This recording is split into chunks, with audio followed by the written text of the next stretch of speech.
ទៅរកអាននៅខាងក្រៅហើយបើសិនជាយើងមិនមានភាពស្មោះត្រង់នៅក្នុងខ្លួនខ្ញុំជឿថានៅថ្ងៃអនាគតឬក៏ថ្ងៃណាមួយយើងនឹងខ្លាចទៅជាមួយមួយដែលថា lonely ទៅទេ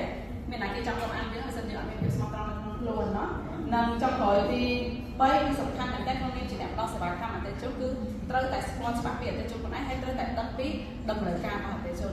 គឺល្អមែនតើពីព្រោះខ្ញុំជឿជាក់ថាមនុស្សយើងម្នាក់យើងអាចមើលឃើញខ្លួនឯងថា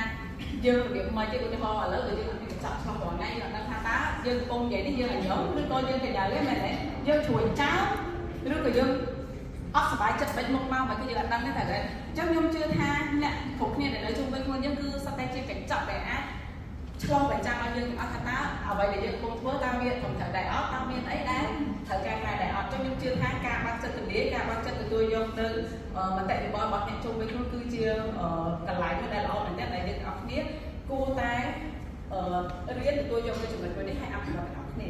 ចាអរគុណច្រើនចឹង